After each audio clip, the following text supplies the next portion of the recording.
seen people talking in their cars on the phone. Gene Sharp, leading thinker on nonviolent change, once observed that if people withdraw their consent in sufficient numbers for long enough, a government or a hierarchical system will no longer have power. Hi. Today I want to say a few things about the grassroots, especially about the netroots. That's the global online network of bloggers, activists, and community leaders who are changing our world. In June, a significant slice of this social movement will meet in the real world in Providence, Rhode Island for this year's Netroots National Conference. The idea is to strengthen the online community and progressive movements.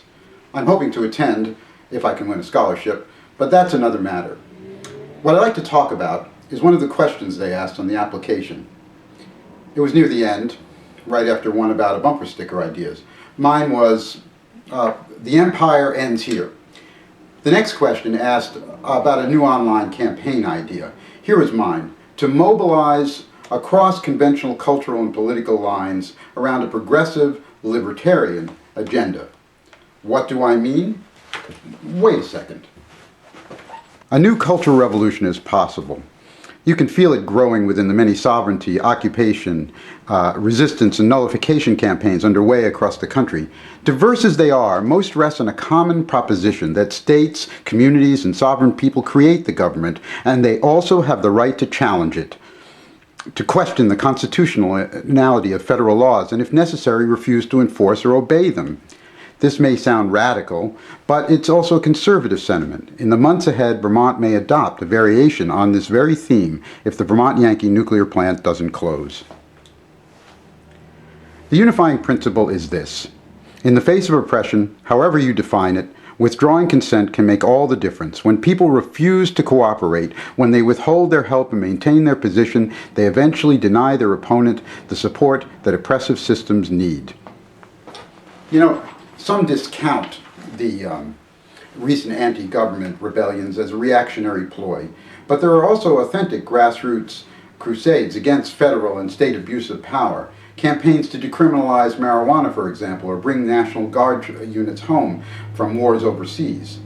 One obstacle in the way is a generation of cultural war, passionate and sometimes even violent disagreement over racism, abortion, immigration, entitlements, climate change, not small matters. Still, online organizing can appeal to hope rather than fear, to our common ground, and attract people across the conventional, some say artificial political lines.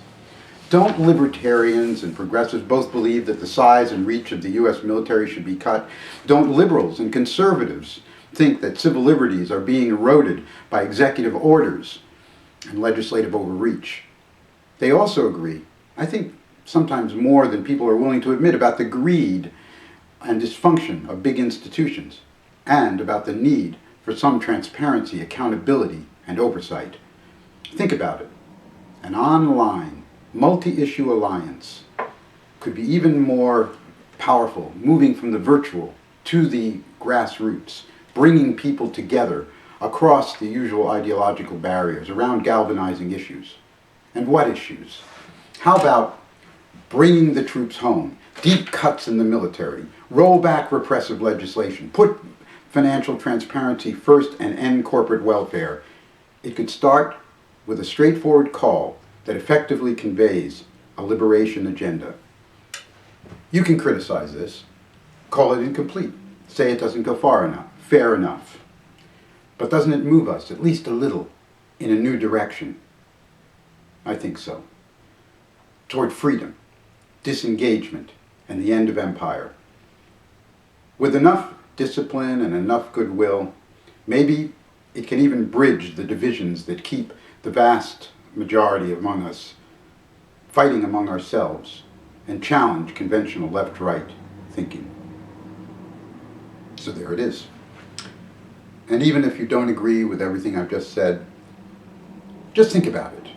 And also, consider endorsing my application for a scholarship by going to the Netroots Nation Scholarship online before March 21, and think of it, for example, as a vote for diversity, or just for an old Maverick. This is Greg Guma. the neighborhood.